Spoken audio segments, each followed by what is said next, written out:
Hi guys, I'm really excited to welcome all of you to my first question and answer session.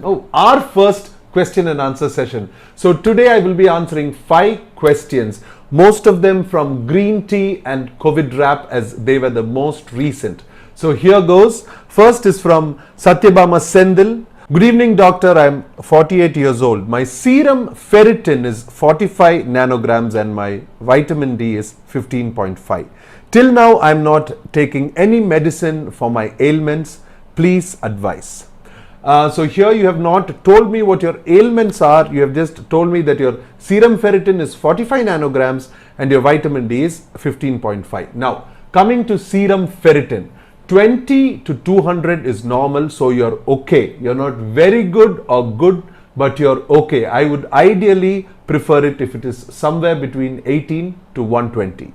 Coming to your vitamin D, 15.5 is quite low. For bony protection, you need at least 30 nanograms, and for respiratory protection, that is protection against respiratory viruses, your blood levels have to be 60 nanograms per liter. So what I suggest is you take the recommended dosage of 60,000 international units per week till you reach a blood level of 60 nanograms per liter, and then you are good to go. Mukul Puitandi says, good evening doc, could you please tell me how much of green tea is advisable per day, 1 tea bag? Okay, I'll answer this question first and then we'll go to the next part of the question. I would suggest start with 200 ml of tea per day, not on an empty stomach, always after eating something, preferably after lunch and not after 6 p.m. because the caffeine in it could affect your sleep.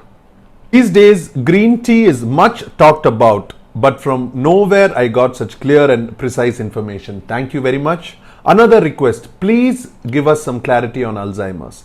I treat a lot of geriatric orthopedic patients and I see a lot of Alzheimer's. I am interested in Alzheimer's. I have a lot of information about Alzheimer's too. I will definitely make an episode on Alzheimer's. Alzheimer's and antioxidants, that's a really good topic. Prabsaran Singh says, I have been taking Moringa leaf soup with ginger, pepper, turmeric, onions and tomato. Fantastic, man. And I swear it tastes like mutton soup. Fabulous. I have it twice a week.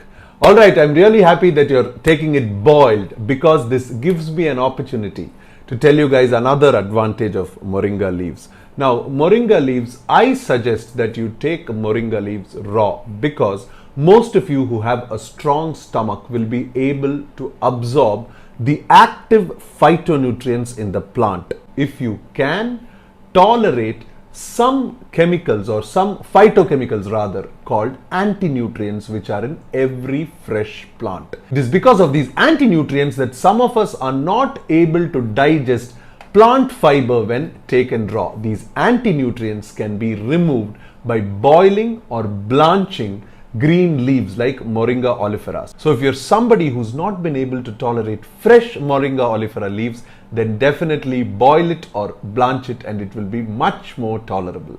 The next question is from Vinod S. This is about covidrap. Assuming an infected person A is coughing at 3 to 6 feet distance without a mask, that is very bad thing to do. But the other person B is wearing a cloth mask, very good. In this case, will the person be safe? Yes, the person B will be safer than if he's not wearing a mask at all, but still there is more than a 50% chance of infection. In public places like a market or a shop, still if you are not wearing a mask or they pull it down to speak, yes, you should ask them to not do it. So we don't know when they will cough or sneeze. So basically then he asks what to do. What is a safe distance to follow?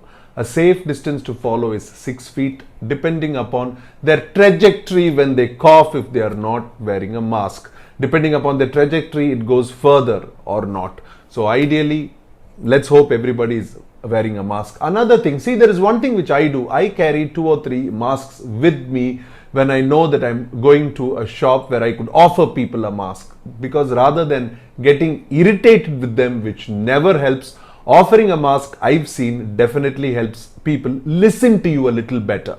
So try that if you'd like.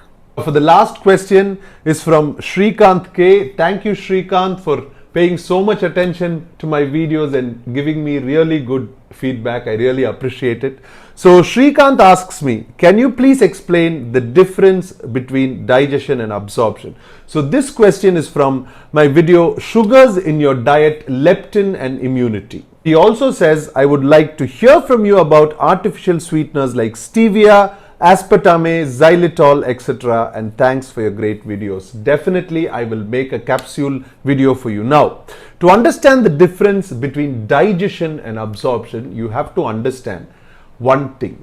Absorption can happen directly into our blood, whereas digestion is a process which has to happen through our stomach, after which nutrients are released into the blood. So if you eat simple sugars or processed sugars, these sugars need not go to your stomach and then undergo a process of working on by enzymes in your stomach which have to be broken down and then they are absorbed into the blood. No, they can be absorbed straight from our mouth itself into the blood vessels and hit the brain straight.